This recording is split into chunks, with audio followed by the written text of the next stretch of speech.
Complex जो है वो समझ आ गई होंगी कि जहाँ पे भी आप जाएंगे पहले सबसे पहले जो हमारी चीज़ होती है कि हम हमेशा रेट को देखते हैं। अगर हमारे पास जो है वो रेट 100 से ज़्यादा है तो नेक्स्ट चीज़ आपको क्या देखनी चाहिए कि कॉम्प्लेक्स जो है वो नैरो है या वाइड है। यहाँ पे हम देख रहे हैं कि कॉम्प्लेक्सेस जो है वो नैरो है, कोई हमारे पास 3 स्मॉल बॉक्सेस जितनी स्पेस नहीं है QRS के बीच में, तो हम कहेंगे नैरो कॉम्प्लेक्स है। दूसरी चीज़ हमें देखनी होगी कि ये रेगुलर है या इरेगुलर है। ठीक है, अगर हम देखें तो इसमें इक्वल स्पेस आ रही है बिटवीन ऑल R2R इंटरवल्स, तो हम कहेंगे कि ये रेगुलर है। तो सबसे पहले हमने देखा कि इसका रेट क्या है, फिर हमने देखा कि नैरो है या वाइड है, हमने देखा कि भाई ये नैरो कॉम्प्लेक्स है, फिर हमने देखा कि भाई ये रेगुलर है या इरेगुलर है, तो हमने देखा रेगुलर है। चौथी चीज़ जो हमें देखनी है जब भी आपके पास टैकीकार्डिया हो कि आया साइनस है या नहीं। यहाँ पे हम देख रहे हैं कि हमारे पास क्लियर साइनस पी वेव्स नज़र आ रही है। ठीक है, बिफोर एवरी QRS कॉम्प्लेक्स हमारे पास बहुत ही एक डिस्टिंक्ट क्लियर पी वेव है। ठीक है, तो मैं दोबारा से कहती हूँ कि अगर आपके पास टैकीकार्डिया है, आपका रेट 100 से ज़्यादा है, आप हमेशा देखें QRS कॉम्प्लेक्स नैरो है या वाइड है। अगर नैरो है तो रेगुलर है या इरेगुलर है। रेगुलर है तो उसमें आपके पास फिर आपको देखना होगा कि आया साइनस है या साइनस के अलावा कहीं और से आ रहा है, यानी कि सुप्रावेंट्रिकुलर तो नहीं है। ठीक है, तो यहाँ पास इस ECG में अगर हम आ जाए, इसको मैं यूं कर लूं। ठीक है, तो इसमें अगर मैं कहूँ कि रेट कितना है, तो आप कह सकते हैं कि भाई रेट हमारे पास जो है अगर आ रहा है अराउंड 2 बॉक्सेस जो है हमारे पास 2 या 2.5 बॉक्सेस आ रहा है, तो 2 बॉक्सेस पे 150, और अगर 3 बॉक्सेस से कम है तो हम कह सकते हैं कि 120-130 का रेट है हमारे पास। ठीक है, तो ये हो गई हमारे पास हार्ट रेट बढ़ा हुआ है, इसका मतलब टैकीकार्डिया तो है। फिर हम देख रहे हैं कि कॉम्प्लेक्सेस जो है वो कैसे हैं, नैरो है या वाइड है, तो कॉम्प्लेक्सेस नैरो है। फिर रेगुलर है या नहीं, तो हम इसको मार्च करेंगे। आप एक पेपर ले लें, उसको मार्क कर लें, उसकी RR मार्क कर लें, और आप कहीं पे भी रख के देखेंगे तो वो इक्वल होगा। ठीक है, तो रेगुलर भी है। ठीक है, तो अभी आपके पास क्या आ गया, टैकीकार्डिया है, नैरो कॉम्प्लेक्स है, रेगुलर है। चौथी चीज क्या देखते हैं आप, पी वेव्स। अब मैं इसमें देखूं ढूंढूं तो मुझे P waves before every QRS complex नजर नहीं आ रही, इसका मतलब रिदम आपका साइनस नहीं है। ठीक है, सुप्रावेंट्रिकुलर है, कहीं से और से आ रहा है, एट्रिया से, ऐसे नोड से नहीं आ रहा। ठीक है, फिर हम चलते हैं हमारी नेक्स्ट जो है वो उस पे। ठीक है, यहाँ पे आप सब देखें कि ये आपको सिर्फ समझाने के लिए है। यहाँ पे देखिए, यहाँ पे हमारे पास क्या है कि रेट हमारा ये इरेगुलर स्ट्रिप है, तो हमें क्या कैसे रेट काउंट करना होगा, क्योंकि देखिए यहाँ पे R2R इंटरवल के बीच में 3 बिग बॉक्सेस है, 1 2 3। यहाँ पे कितने हैं, 1 2 3 4, ऑलमोस्ट 4। तो इसका मतलब रिदम रेगुलर तो नहीं है। ठीक है, तो अगर रिदम रेगुलर नहीं होती तो आप कौन सा रूल अप्लाई करते हैं, रूल ऑफ 10 अप्लाई करते हैं। ठीक है, तो उसमें उसके बाद आपने देख लिया कि भाई टैकीकार्डिया है। ठीक है, टैकीकार्डिया इसमें ये पूरी 6 सेकंड स्ट्रिप नहीं है, इसलिए इसमें कॉम्प्लेक्सेस हमें कम नजर आ रहे हैं, लेकिन अगर ये पूरी 6 सेकंड स्ट्रिप होती तो इसमें कॉम्प्लेक्सेस ज्यादा होते। ठीक है, तो उसमें हम देखते हैं, काउंट करते हैं कि भाई 6 सेकंड स्ट्रिप में आपके पास कितने आ रहे हैं, आर्स आ रहे हैं 1 2 3 4 5 6 7। ठीक है, 70 टैकीकार्डिया नहीं है, लेकिन मैंने आपको बताया कि ये स्ट्रिप मैंने मैक्सिमाइज की हुई है, अगर हमारे पास होती तो ये 100 से ज्यादा है। ठीक है, मैं आपको बता रही हूँ। फिर इरेगुलर है हमारे पास। ठीक है, दूसरी चीज हम जो देख रहे होते हैं, नैरो है या वाइड है, नैरो है। रेगुलर इरेगुलर तो इरेगुलर है।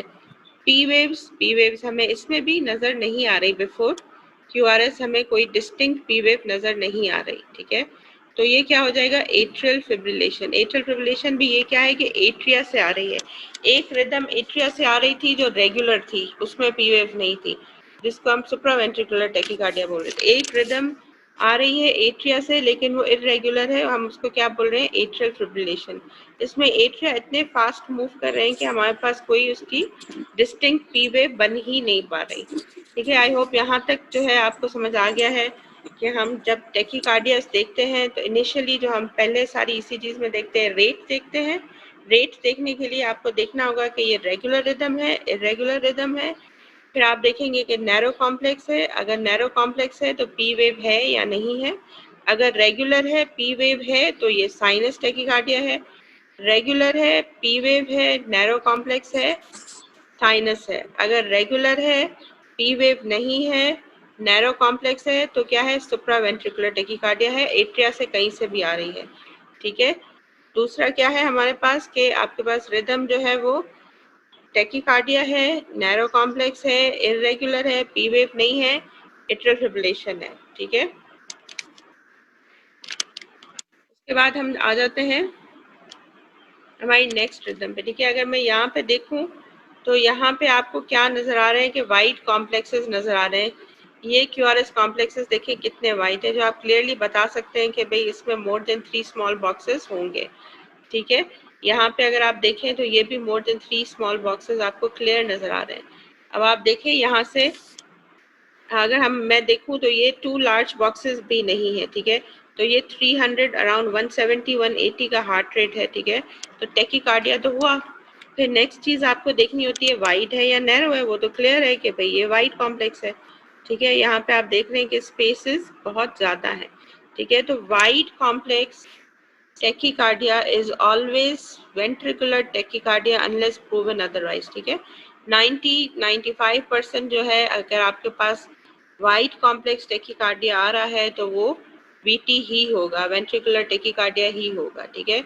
तो हमें क्या देखा यहाँ पे हमने कि भाई रेट कितना है, रेट हमें पता चल गया कि 100 से ज्यादा है। फिर हमने देखा कि वाइड है, नैरो है, वाइड है। यहाँ पे आपका वेंट्रिकल्स का रेट इतना ज्यादा है कि आपको एट्रियल जो कॉन्ट्रैक्शन है वो उसमें मर्ज हुई हुई है। अगर आप यहाँ पे देखें तो छोटे छोटे ब्लिप्स नजर आ रहे हैं। ये आपको जो है वो एट्रिया की डिपोलराइजेशन है जो विद इन मास्क हो रही है आपके वेंट्रिकुलर डिपोलराइजेशन में। ठीक है। तो अब हमारे पास टेकी अरिथमियास में आपको जो याद करने की चीजें हैं उसमें नैरो कॉम्प्लेक्स है या वाइट कॉम्प्लेक्स है।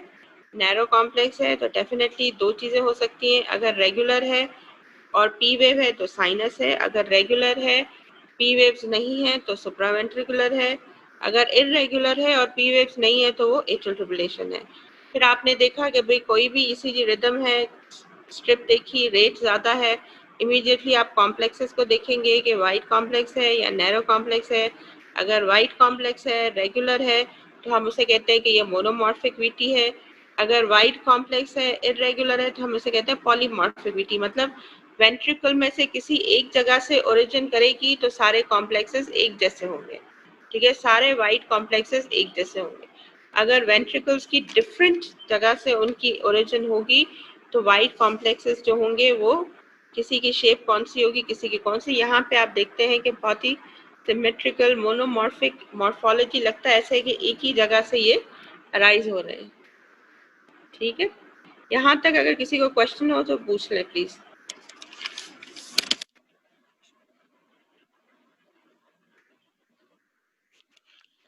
किसी को क्वेश्चन हो तो प्लीज रेज योर हैंड। यहाँ तक सबको समझ आ गई है?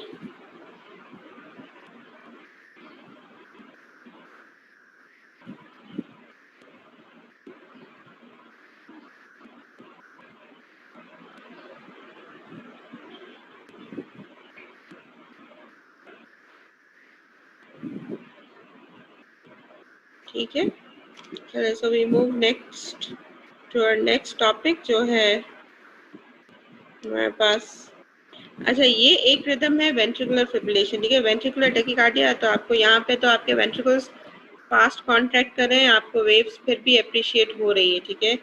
यहाँ पे आपके वेंट्रिकल्स इतने फास्ट मूव कर रहे हैं कि यहाँ पे आपके पास कोई कॉम्प्लेक्स नहीं है। ये वो रिदम है कि अगर हमने इसको उसी वक्त ही ट्रीट ना किया तो patient will go into cardiac arrest. ठीक है। तो हम कहते हैं ये रिदम ऐसी लगती है लाइक बैग ऑफ वर्म्स है कि इसमें इतनी फास्ट मूवमेंट हो रही है कि कोई वेव पैटर्न बन नहीं पा रहा। ठीक है। इसके बाद जो है हमारे पास आ जाती है ब्रेडिकार्डियास। ठीक है। ब्रेडी का हम कहते हैं, इसका मतलब ये है कि आपका हार्ट रेट स्लो है। ठीक है। तो अगर मैं आपको कहूँ कि इसमें आप हार्ट रेट काउंट करें तो कितना काउंट करेंगे कि आर और आर इंटरवल के बीच में कितने लार्ज बॉक्सेस हैं? 1 2 3 4 5 6। ठीक है।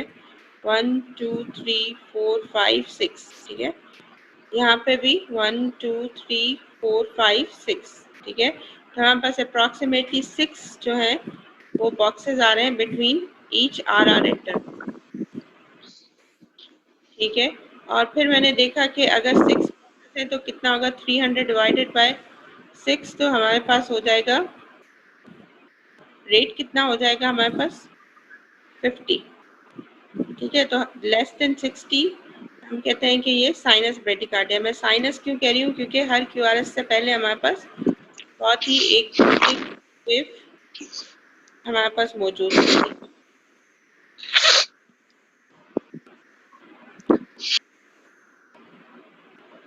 ठीक है, उसके बाद हमने बात की थी कि एवी ब्लॉक्स जो है आपका एट्रियोवेंट्रिकुलर नोड जो है वो उसमें क्या है, मैंने आपसे बात की थी। उसमें हमें सिर्फ एक चीज देखनी होती है, वो है पीआर इंटरवल, ठीक है। नॉर्मल पीआर इंटरवल कितना होना चाहिए, 3 to 5 स्मॉल बॉक्सेस होना चाहिए। शुरू कहाँ से होगा, जहाँ से आपकी पी वेव शुरू होती है टिल क्यूआरएस जहाँ से स्टार्ट होता है, ठीक है। तो ये सारा आपका पीआर इंटरवल है, ठीक है। और हम कहते हैं कि पीआर इंटरवल हमें क्या टाइम नोटिफाई करता है, जब जहाँ से एट्रिया डिपोलराइज होते हैं लेके वहाँ तक जहाँ तक वेंट्रिकल्स डिपोलराइज होते हैं। अगर इसमें डिले हो रहा है, इसका मतलब कि इम्पल्स को एट्रिया से वेंट्रिकल्स में पहुँचते हुए देर लग रही है, ठीक है। लेकिन पहुँच तो रही है, लेकिन डिले के साथ पहुँच रही है, ठीक है। पी जनरेट हुई, फिर उसने टाइम लिया, नॉर्मली कितना होना चाहिए, 0.20 सेकेंड्स होना चाहिए, ठीक है। 1 लार्ज बॉक्स होना चाहिए, लेकिन इसमें है मोर देन 0.20, ठीक है, 0.26 आ रहा है, ठीक है। तो इसका मतलब पहुंच तो रही है हमारे पास, लेकिन वो डिले के साथ पहुंच रही है, ठीक है। यहाँ पे भी आप देखें कि पीआर इंटरवल जो है वो प्रोलॉन्ग्ड है। अगर पीआर इंटरवल प्रोलॉन्ग्ड है मोर देन 1 लार्ज बॉक्स या मोर देन 5 स्मॉल बॉक्सेस, तो हम कहते हैं कि ये फर्स्ट डिग्री एवी ब्लॉक है। इसका मतलब कि इम्पल्सेस पहुंच तो रही हैं, लेकिन स्लो पहुंच रही है, ठीक है। फिर हमारे पास जो है नेक्स्ट जो है उसमें है सेकंड डिग्री एवी ब्लॉक। इसमें यहाँ पे अगर आप देखें क्या हो रहा है कि ये आपकी पी आई, ये कंडक्ट हुई, क्यू आर एस बना, ये टी वेव बनी, फिर आपकी पी वेव आई। यहाँ से देखिए पी आर इंटरवल यहाँ से स्टार्ट होगा यहाँ तक, पी आर इंटरवल प्रोलॉन्ग हो गया, ठीक है। इसका मतलब इम्पल्स डिले हुई, फिर यहाँ पे ये टी वेव आई, फिर ये पी वेव आई, और यहाँ से लेके यहाँ तक और मजीद आपकी डिले हो गई। पहले यहाँ पे डिले हुआ पी आर इंटरवल, फिर यहाँ पे प्रोग्रेसिवली डिले हुआ, और फिर फाइनली जब आप यहाँ पे देख रहे हैं तो पी तो आ गई, लेकिन आपके पास क्यूआरएस कॉम्प्लेक्स बने ही नहीं। इसका मतलब आपकी ये वाली पी वेव जो है वो नीचे वेंट्रिकल्स तक कंडक्ट हुई नहीं, एवी नोड में ब्लॉक हो गई, ठीक है। तो इसको हम कहते हैं टाइप 2 का, उसका second degree AV block type 1, ठीक है। तो आप बस यहाँ तक याद करें, 2 और ये 3 आपको याद रखने की जरूरत नहीं है।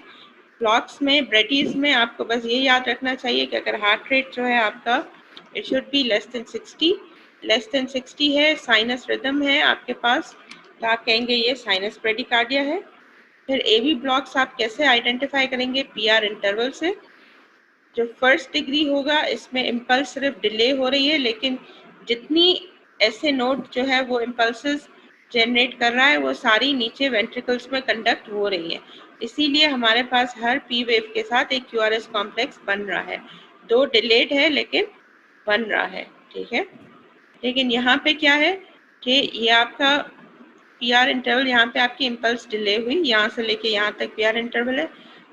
ये वाला पीआर इंटरवल और मजीद प्रोग्रेसिवली बढ़ गया, ठीक है। यहाँ पे ऑलमोस्ट 1 बिग बॉक्स से थोड़ा सा ज़्यादा है, यहाँ से 1.5 बिग बॉक्स है, ठीक है। और फिर यहाँ पे क्या होगा, डिले हुई और मजीद डिले हुई, इतनी डिले हुई कि वो नीचे कंडक्ट हुई ही नहीं, ठीक है, एवी नोड में ही ब्लॉक हो गई। तो ये हो गया आपका टाइप 2।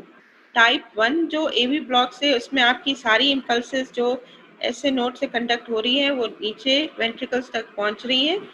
टाइप 2 में एवी ब्लॉक में आपकी कुछ इम्पल्सेस कंडक्ट होंगी, कुछ इम्पल्सेस कंडक्ट नहीं होंगी, ठीक है।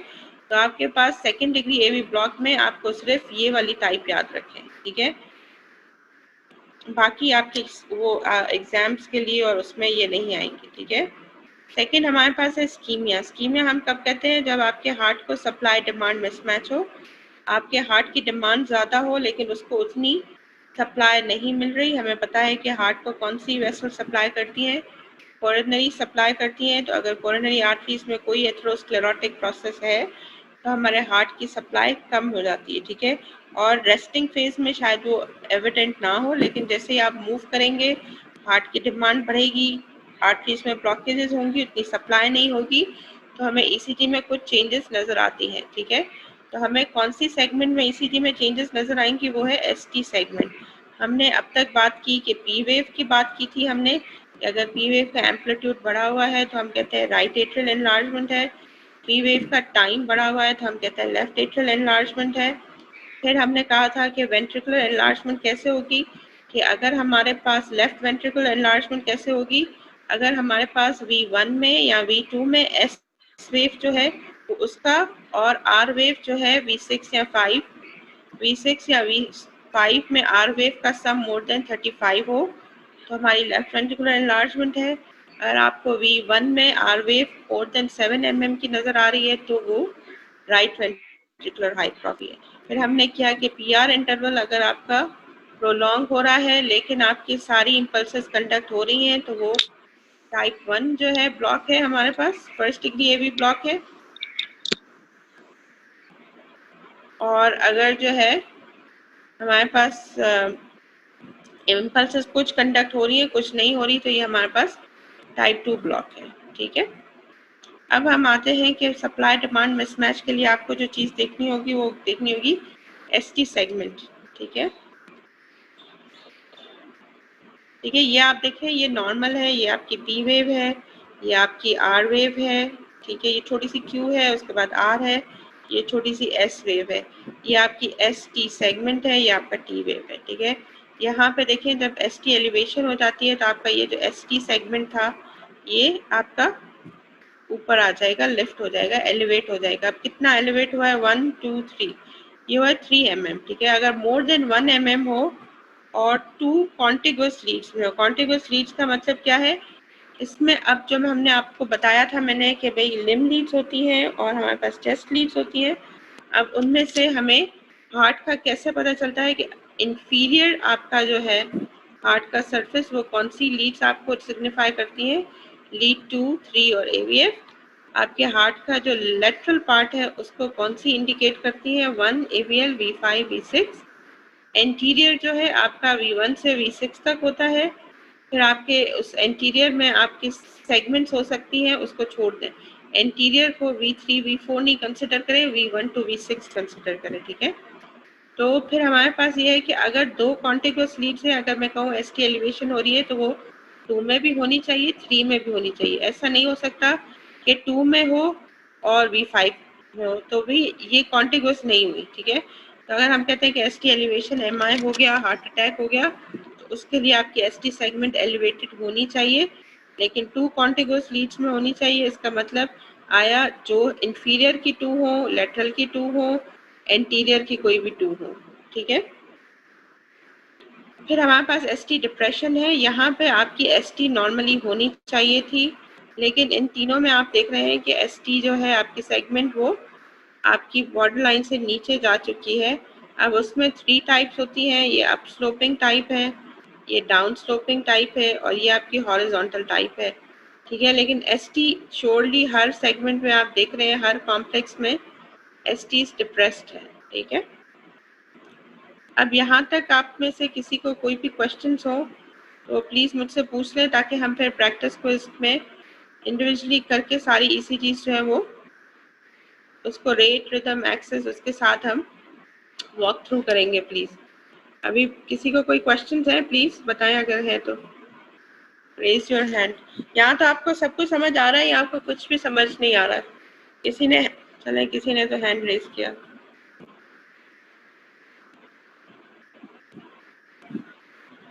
जी बोले। मैम, हाँ शुरू से भाई, थोड़ा समराइज कर दे। अच्छा क्या समराइज करना है?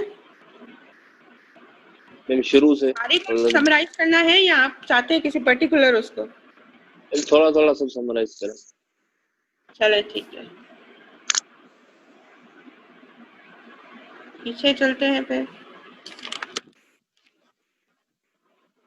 एक सेकेंड।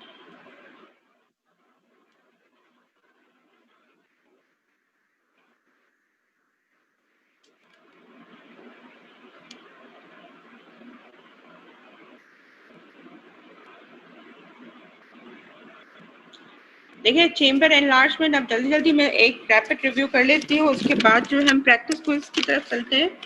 इसमें देखिए चेम्बर एनलार्जमेंट में हमारे पास हार्ट के 4 चेम्बर्स होते हैं, right atrium, left atrium, right ventricular, left ventricle, ठीक है, 2 वेंट्रिकल्स 2 एट्रिया। अब राइट एट्रियल एनलार्जमेंट आप कब कहेंगे, जब आपके पास जो है लीड 2 में आपके पास अगर जो है पी वेव है उसकी हाइट जो है 2.5 mm से ज़्यादा हो, 2.5 स्मॉल बॉक्सेस से ज़्यादा हो। यहाँ पे लेफ्ट एट्रियल एनलार्जमेंट जब कहेंगे जब आपकी विड्थ यानी कि टाइम जो है आपका मोर देन 3 स्मॉल बॉक्सेस हो, ठीक है, तो हम कहेंगे आपका लेफ्ट एट्रियम एनलार्ज्ड है, ठीक है। उसके बाद आपके पास LVH है जिसमें आपको कोई क्राइटेरिया याद नहीं रखना, ठीक है, सिर्फ आपने सोकोलो क्राइटेरिया याद रखना है। इसमें आपने एस वेव को काउंट करना है कि उसके कितने बिग बॉक्सेस आते हैं, फिर आपने आर वेव को काउंट करना है उसके कितने बिग बॉक्सेस आ रहे हैं, ठीक है, उनको आपने सम अप करना है, ठीक है। अगर हमारे पास V2 में 3 बॉक्सेस आ रहे हैं, V5 में हमारे पास 4 बॉक्सेस या 5 बॉक्सेस आ रहे हैं, तो कितने में इसमें अगर हमारे पास एस वेव फॉर इंस्टेंस हमारे पास 3 बॉक्सेस की है और यहाँ पे हमारे पास ये जो है वो 3 बॉक्सेस का है, तो हमारे पास 6 बॉक्सेस है। 6 बॉक्सेस को हम इंटू 5 करें तो हमारे पास कितना आ जाता है 30, ठीक है। तो 30 mm पे आप नहीं कहेंगे कि ये LVH है। हाँ, अगर 35 से ज़्यादा हो तो आप कहेंगे कि ये LVH है, ठीक है। तो आपका S वेव का सम और R वेव का सम अगर इसकी जो है वो 35 से ज़्यादा है तो हम कहते हैं कि ये LVH है। इसमें आपको करना क्या है, number of large boxes count करनी है, दोनों को सम अप करना है, इंटू 5 करना है, ठीक है। फिर अगर वो 35 से ज़्यादा आता है तो आप कहेंगे कि ये LVH। RVH बहुत ही सिंपल है, जिसमें आपको सिर्फ एक ये याद करना है कि आपकी R वेव जो है, सॉरी, V1 में आपकी R वेव जो है वो 1 large box and 1.5 large box की होगी, यानी कि 5 mm और बाकी सेकंड लार्ज बॉक्स के भी 2 mm, ठीक है। तो 1.5 लार्ज बॉक्स की है तो फिर आप कहेंगे कि ये राइट वेंट्रिकुलर हाइपरट्रॉफी, ठीक है। चेम्बर्स हमारे सारे पूरे हो गए। एरिथमियाज में आप टेकी एरिथमियाज है, यानी कि आपका हार्ट रेट बढ़ा हुआ है, उसमें जब आते हैं तो आपको हमेशा देखना होता है कि भाई अगर हार्ट रेट बढ़ा हुआ है तो नैरो कॉम्प्लेक्स है या वाइड कॉम्प्लेक्स है। नैरो कॉम्प्लेक्स है तो रेगुलर है या इरेगुलर है। रेगुलर है तो उसमें पी वेव है या नहीं है, पी वेव है तो हम कहते हैं साइनस है, पी वेव नहीं है तो हम कहते हैं सुप्रावेंट्रिकुलर है। अगर इरेगुलर है और पी वेव नहीं है तो हम कहते हैं एट्रियल फिब्रिलेशन है, ठीक है। तो हमारे पास टैकीकार्डिया है, रेट 100 से ज़्यादा है। फिर हम नेक्स्ट चीज़ देखते हैं, नैरो है या वाइड है, तो कॉम्प्लेक्सेस सारे हमारे पास क्यूआरएस कॉम्प्लेक्सेस जो है वो नैरो कॉम्प्लेक्सेस हैं। फिर हमने तीसरी चीज़ देखनी है, रेगुलर है इरेगुलर है। मैंने आपको बताया था उसकी ट्रिक ये है कि आप पेपर से यहाँ पे मार्क कर ले किसी भी 2 कॉम्प्लेक्सेस को, फिर आप रैंडमली कहीं पे भी इसको प्लेस करके देख सकते हैं कि आपकी रिदम जो है वो रेगुलर है या नहीं है, ठीक है, साइनस है या नहीं, पी वेव आपकी हर क्यूआरएस कॉम्प्लेक्स से पहले आ रही है, तो ये क्या है, साइनस टैकीकार्डिया है, ठीक है। यहाँ पे आप देख रहे हैं कि आपका रेट कितना है, आपका रेट जो है हमारा ऑलमोस्ट 100 से ज़्यादा है, ठीक है, 2.5 स्मॉल बॉक्सेस आ रही हैं, ठीक है। तो 100 से ज़्यादा का रेट है, इसका मतलब टैकीकार्डिया तो है। रेगुलर है इरेगुलर है, आप इसको मार्च करेंगे कहीं पे पेपर पे, यहाँ पे मार्क कर ले, रैंडमली कहीं पे भी रख के देखें तो क्यूआरएस कॉम्प्लेक्सेस इक्वल इंटरवल पे आ रहे हैं, ठीक है, तो रेगुलर है। फिर तीसरी चीज़ पी वेव है या नहीं है, तो आप देख रहे हैं कि इसमें कहीं पे भी क्लियर पी वेव नज़र नहीं आ रही, तो ये साइनस रिदम से नहीं आ रही, कहीं और से आ रही है, एट्रिया से, कहाँ से आ रही है हमें नहीं पता, हम इसको बोलते हैं सुप्रावेंट्रिकुलर टैकीकार्डिया या AVNRT भी बोलते हैं, लेकिन वो आप याद नहीं रखें, आप इसको बस सुप्रावेंट्रिकुलर टैकीकार्डिया याद रखें, ठीक है। फिर यहाँ पे आप देखते हैं कि भाई हमारे पास क्या है कि दोबारा से आपने हार्ट रेट काउंट किया, रिदम इरेगुलर था, आपने 10 सेकेंड्स वाला रूल अप्लाई किया, आपने फिर जो है देखा कि कॉम्प्लेक्सेस वाइड है या नैरो है, कॉम्प्लेक्सेस नैरो है, पी वेव है नहीं है, अगर इरेगुलर है नैरो कॉम्प्लेक्स है पी वेव्स नहीं है तो दैट इज एट्रियल फिब्रिलेशन। यहाँ पे आप देख रहे हैं कि आपके अगर मैं देखूं आर इंटरवल के बीच में जो है वो रेट ज़्यादा है, कॉम्प्लेक्सेस फिर मैंने देखने हैं, रेट ज़्यादा है मतलब टैकीकार्डिया है, कॉम्प्लेक्सेस नैरो है या वाइड है, कॉम्प्लेक्सेस वाइड है, रेगुलर है इरेगुलर है वो आपको मार्च करना पड़ेगा। किसी भी दो कॉम्प्लेक्सेस को यहाँ से और यहाँ से पेपर पे मार्क कर लें, फिर उसको दोबारा से कहीं पे भी आप देख सकते हैं।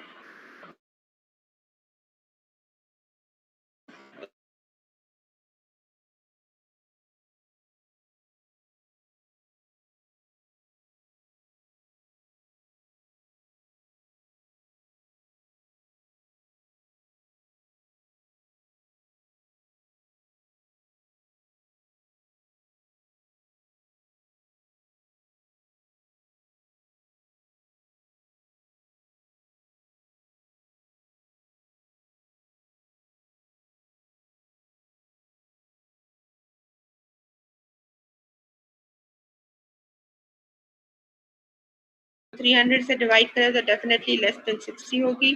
फिर आपको क्या देखना चाहिए कि भाई साइनस है, आपको पता है ब्रेडिकार्डिया है, साइनस है या नहीं है। तो वो आपको कैसे देखेंगे कि पी वेव है, हाँ लीड 2 में पी वेव है तो ये साइनस ब्रेडिकार्डिया है। ठीक है,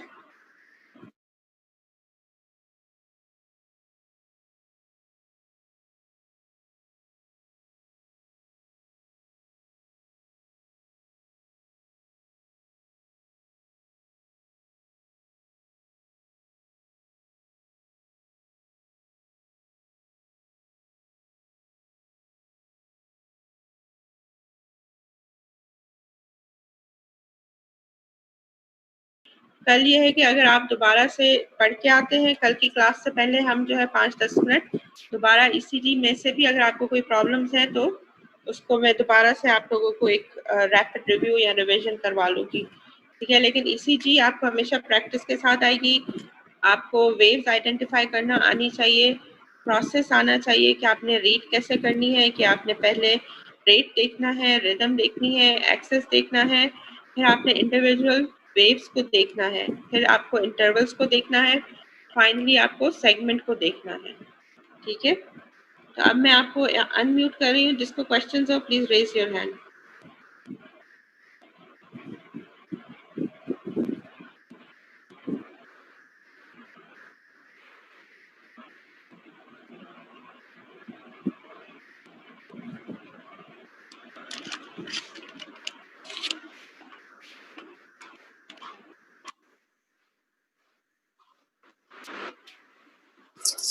मैम जी बोले।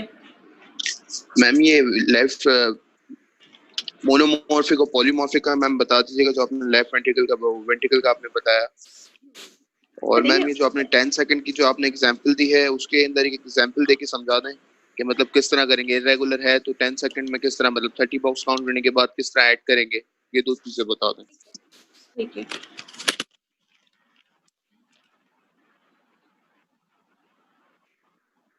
देखिए इसमें मैंने आपको बोला था कि आप अगर इसको देखें, इसको हम कहते हैं रिदम स्ट्रिप, जिसमें आप सारे कॉम्प्लेक्सेस एक साथ देख सकते हैं। तो उसमें हम देख रहे हैं कि क्यूआरएस जो आ रहे हैं वो सारे वाइड हैं और सब एक ही जैसे लग रहे हैं शक्ल में। जब मोनोमॉर्फिक होती है तो इसका मतलब वेंट्रिकल्स की किसी एक ही साइड से ओरिजिन करी। हाँ, अगर पॉलीमॉर्फिक होगी तो आपको नजर आएगा कि एक कॉम्प्लेक्स बड़ा है, एक छोटा है, मतलब हर क्यूआरएस कॉम्प्लेक्स दूसरे क्यूआरएस कॉम्प्लेक्स से डिफरेंट होगा शेप में। अगर तो और इसी वजह से शेप में डिफरेंट होगा तो आपको रिदम इरेगुलर फील होगी। ठीक है, तो वाइट कॉम्प्लेक्स है, रेगुलर है, एक ही जैसी मॉर्फोलॉजी है तो हम कहते हैं मोनोमॉर्फिक। अगर वाइट कॉम्प्लेक्स है, इरेगुलर है, तो हम कहते हैं पॉलीमॉर्फिक, यानी कि मॉर्फोलॉजी उसकी डिफरेंट है, हर क्यूआरएस की मॉर्फोलॉजी दूसरे से डिफरेंट है। ठीक है, और जो आपने 6 सेकंड वाली बात की थी उसमें पीछे हम जाते हैं हार्ट रेट में, तो वो बहुत ही इजी है। यहाँ पे देखिए ये 30 सेकंड स्ट्रिप है। ठीक है, इसमें हमने जो 30 सेकंड नहीं 6 सेकंड स्ट्रिप है, हमारे पास 30 लार्ज बॉक्सेस हैं। तो आपने 30 लार्ज बॉक्सेस यहाँ से काउंट कर लिए। उसके बाद जो है आपने क्या करने हैं, आर इंटरवल्स काउंट करने कितने हैं, ये 1 आर, ये 2, ये 3, ये 4, जितने भी आपके पास आर्स आ रही हैं। जैसे आपके पास ये जो है हमारे पास 19 थी, हमने काउंट की, उसको आपको 10 के साथ मल्टीप्लाई करना है। चाहे वो 12 आपके कॉम्प्लेक्सेस आ रहे हैं, 30 लार्ज बॉक्सेस में 12 कॉम्प्लेक्सेस आ रहे हैं तो आपको 12 से 10 को मल्टीप्लाई करना पड़ेगा। 13 आ रहे हैं तो 13 को 10 से करना पड़ेगा। तो इरेगुलर स्ट्रिप में आपके पास इस तरह आप हार्ट रेट को कैलकुलेट करते हैं। ठीक है, अब जो है मैं आपकी अटेंडेंस मार्क कर रही हूँ, क्योंकि टाइम थोड़ा ऐसा नहीं कि फिर आपकी अटेंडेंस रह जाए। तब तक किसी को कोई और क्वेश्चन हो पूछ ले, वरना भी हम जो है इसको कल दोबारा भी कर सकते हैं। कल आपका हार्ट फेलियर का लेक्चर होगा, उससे पहले हम इसको रैपिड रिव्यू कर सकते हैं। मैम ये लास्ट क्वेश्चन था राइट वेंट्रिकल वाला, कि मैम जो आपने राइट वेंट्रिकल का बताया था वो एक बार रिपीट कर दें। राइट वेंट्रिकुलर हाइपरट्रॉफी कह रहे हैं आप? Yes ma'am. ठीक है, राइट वेंट्रिकुलर हाइपरट्रॉफी मैं आपको इस बार स्लाइड में आ जाती हूँ। एक सेकंड में अटेंडेंस मार्क कर लूँ तो मैं आपको बताती हूँ। 2 मिनट दे दो मुझे।